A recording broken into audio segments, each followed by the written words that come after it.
So a few weeks ago, I created the coffee bag model on this YouTube channel here. And in today's video, we're going to actually light the finished scene that I have created. So just a few things to point out before we begin. I can't give away the project file just because I'm going to be using premium resources and models and textures in this video. And I'll show you where I get them from later. But I can give away project files from other YouTube videos, and also I'll give away the coffee bag model.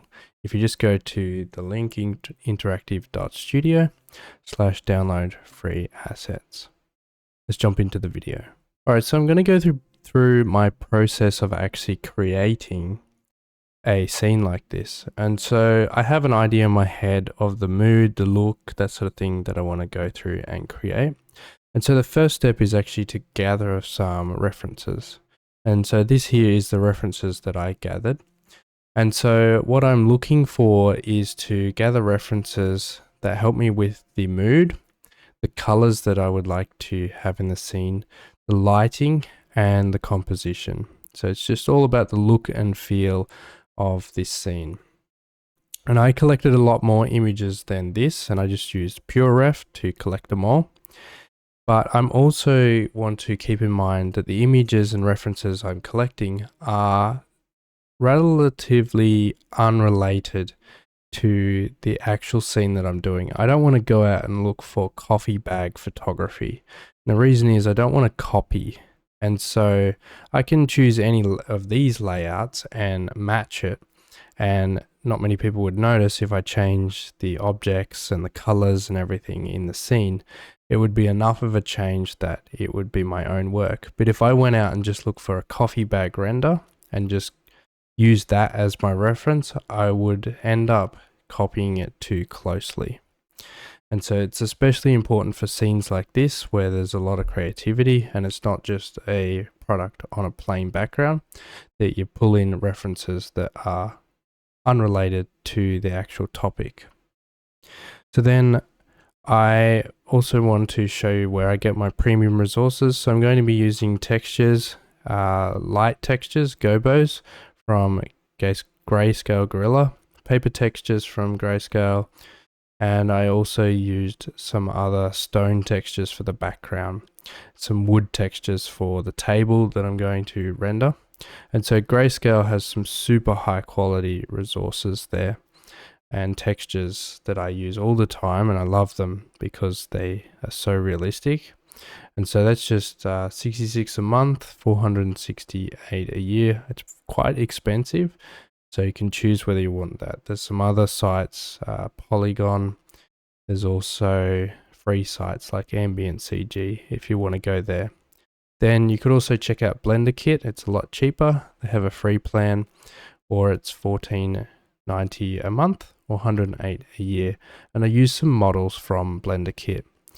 And so a lot lower quality, and the quality varies a lot, but this helps support creators who are uploading to this site, and you can find some decent stuff on there. Models, textures, HDRIs, there's even add-ons included. And the paid plan gives you access to something like 5 times the amount of resources. All right, so what I'm going to do is jump into Blender and start building out the lighting for my scene. So this is the current lighting of the scene, and we'll just be copying this. So this is just 4 lights, well, 3 lights and a reflector. And so it's actually only 2 lights really, because these 2 are combined. And then we have a key light, which lights our scene, reflector, which bounces light back in. And then we have a HDRI. So it's a very simple setup as far as this goes. And so I'll walk you through how to do this. Let's turn off that lighting and we can work in the light tutorial. And I just want to start with the world lighting here. I have here a HDRI, and you can see this HDRI just by plugging this straight into the world output. See if I can get rid of some of this, make some room. We'll have a look around. So this is what the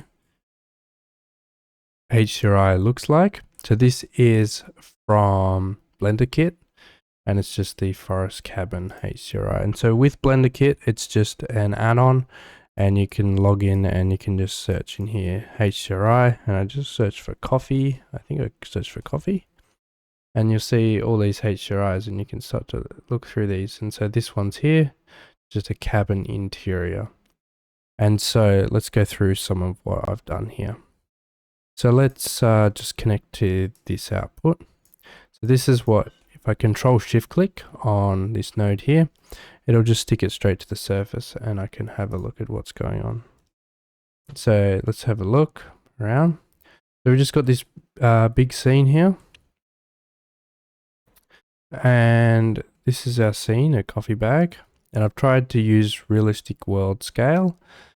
And then what I did was plugged this straight into a hue saturation, and I'm just getting rid of all the color. And the reason for that is I don't want it to tint my scene. I want to control that later through compositing or even through my light temperature. Then I've plugged it into the background, which you need to plug it in. This will give it your brightness. And then I have this set at 5.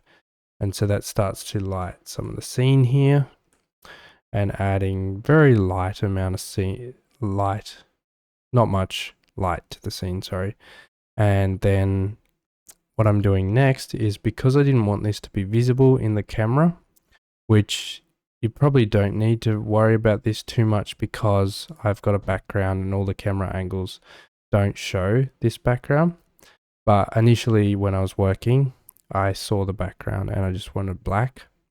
So if you want to put black in the background, but you want to keep the light that this is sending around your scene, what you can do is use a light path node. Just search for light path. Use the is camera array. So let's just search for this light path. So this is what a light path node usually looks like.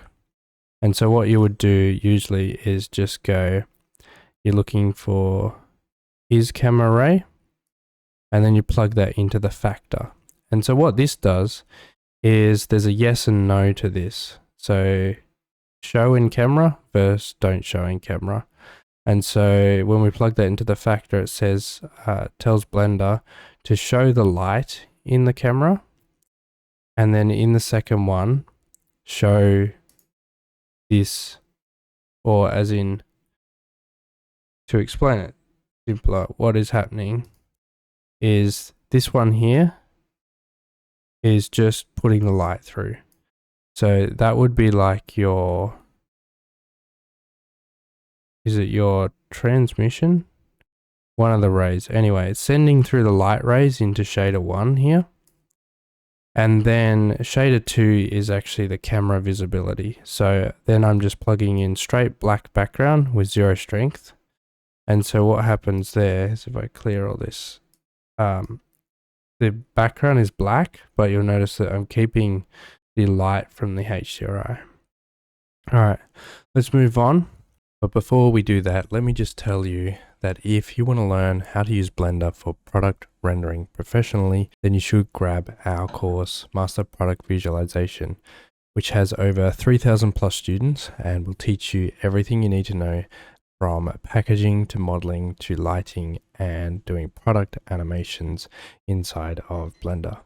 You'll learn all the tricks and tips while working with real-world examples, allowing you to build your own portfolio. So by the end of the course, you'll be able to create your own professional renders that are the next level above everyone else. So go ahead and grab the course. The link is in the video description and in the pinned comment under the video. Let's jump back in. The next thing I did was actually create a gobo in the back. And so what I did is just go tilde straight into the camera here. And we're in rendered view here. I could just press home to fill that there. And I just want to hide the overlays and work over here. So Shift A, we're going to put in a light. We'll put in an area light and just take it straight up. And I want to scale this guy down, and I just want to scale him so that he's a bit vertical like this. And I'll just point that straight at the background. Now we want to go from world into our object here. and we want to click use nodes with the light selected. And that gives us this here. So now what we can do is actually use nodes to actually add a image to this. So what we can do is go Control T, as long as you have Node Wrangler enabled, which is in your add-ons. That will add in a texture coordinate, a mapping, an image texture, and then it'll go into the emission. So what I want to do now is look at my light. This is what my light looks like.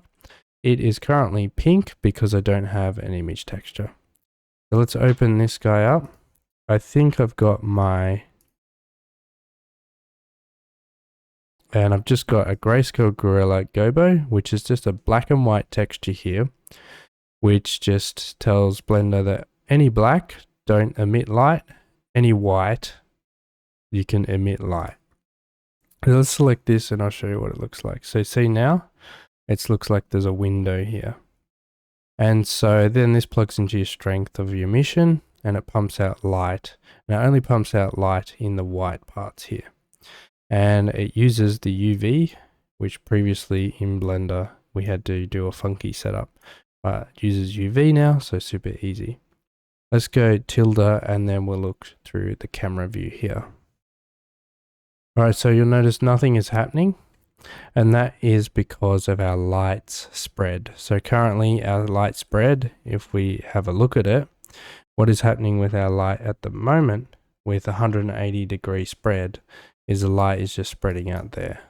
So it's just spreading out in every direction, which means we're not going to see any of the texture of the gobo, and also it's not going to just be focused on the background here. So what I want to do is reduce this spread, and I want to reduce it really far down. So I'm going to go all the way down to 0.2 degrees. So the light is just going to point straight at the background there. This might be also a good time to actually position our light, and we can do something where we can grab this guy. This is our gizmo, and sometimes it's easier just to position your light like this rather than using shortcuts. And we can just position the light, and you know what I'm going to do? I'm going to scale this one up just using that Z axis like this. I'll just move him up a little bit, and there's our light. So the next thing that I want to do is add some warmth to this light, and so I'm going to use the temperature, and this is fairly new to Blender. Just use the temperature. Daylight is 5600. You could put that in and that's instantly warmer. I think I went a bit below that, like 5400 Kelvin. That's Kelvin. And then we're good there. And I'm just going to reduce this a little bit, maybe 8. 8 will do. And I just want to rotate this so I'm not getting it as much as that tree. I can just hold shift to just rotate it a little bit. And we're just going to rename this one to Gobo. It'll get renamed to Gobo 6 just because there's multiple scenes in here which have this gobo in it. So it's going 0.01 each scene. So this will be renamed just because of how my scene is set up. Then what I'm going to do is I want to add a bit more effect to this. So I'm just going to go Shift D, duplicate this and right click to leave it on the same place. And I just called this one gobo underscore soft. And I want to soften the light. So I'm going to increase the spread. We're going to go something like 4 degrees. And you'll see here that the light is starting to spread out. So this is without it. This is with it. And then we want to just reduce the power down. Something like 4. And it just gives Blender a little bit of a softer glow as far as the gobo. Next, super simple, Shift A, we're going to go to an area light. This is just our area light. We'll scale this one down. And all we're going to do here, let's grab our gizmos again. We're just going to drag this across. And we'll just rotate this one, drag it down, drag it back, and point it straight there, like so. And now what I'm noticing straight away is the foreground is quite dark and the background is very bright. So what I want to do is just reduce my spread down to 120. It's going to brighten the foreground. And then we want to just adjust some of these background ones. So the way we could do this is just reduce the number here. So we're going to go, let's halve it. And then we'll bring this one down to 2, something like that. So that's made that foreground pop.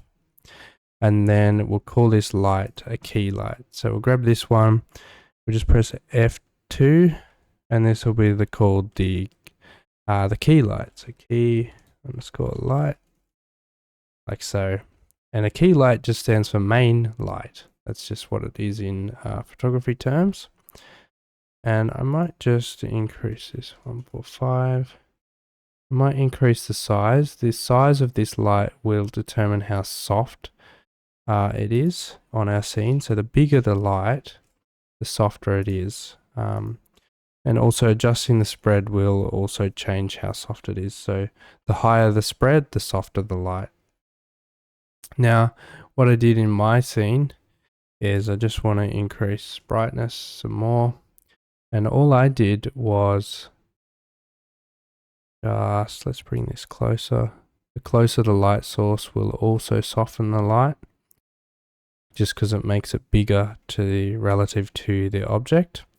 Then I'm just going to go Shift A, just add in a plane.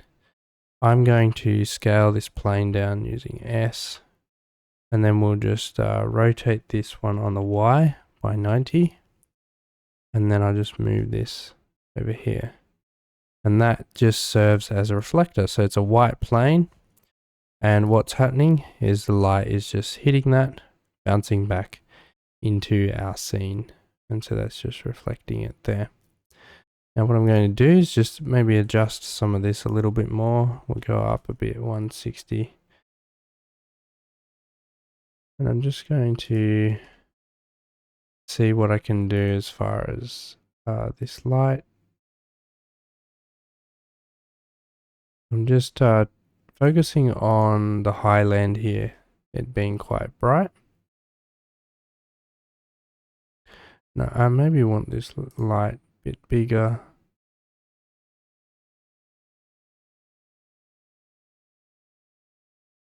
Maybe down to 120. Bring this in a bit.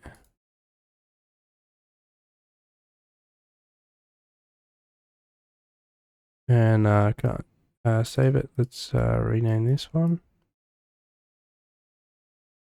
I can get there.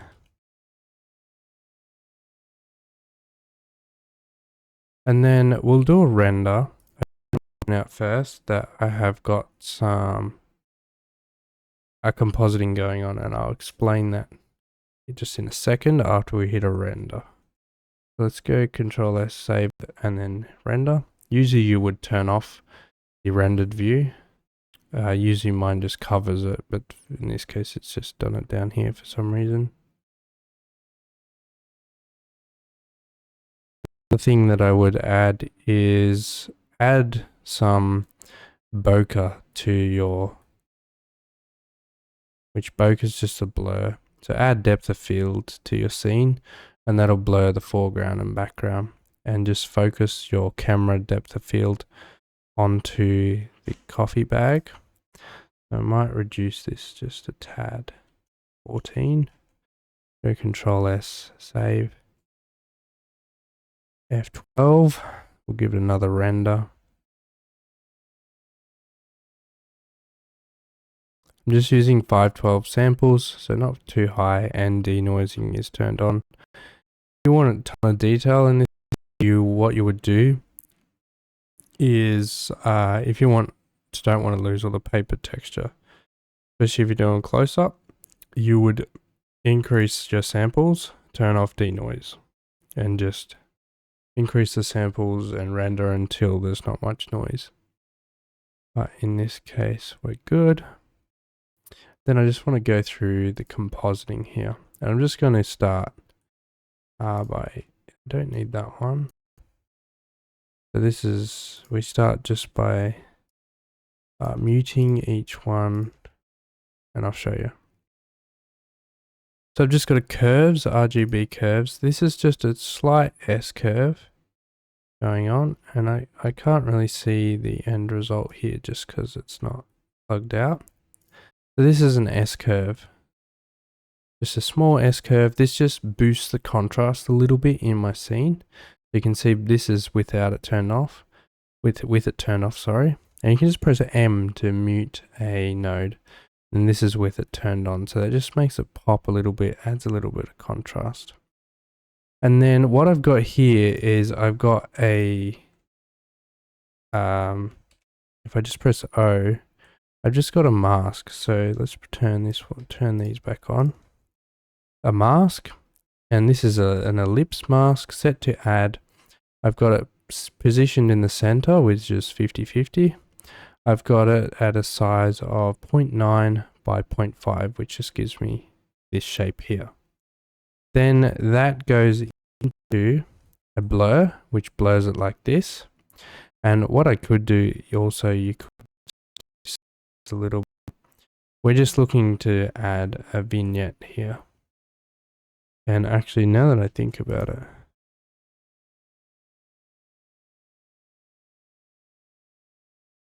no, I thought I had a feeling that Blender added a vignette to Blender. It's not correct.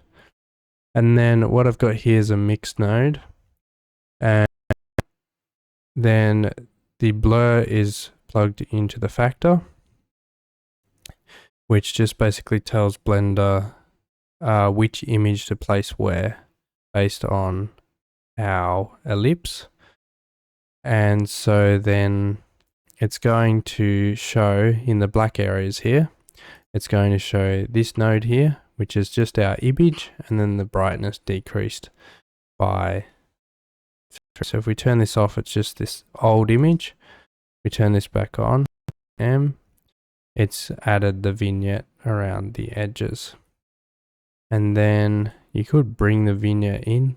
The only reason I would be because of that coffee there. Bring it in a little bit.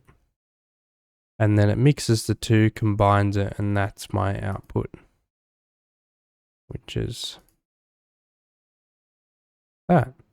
Then you can just go File, Save As, and save that as either your TIFF or your JPEG.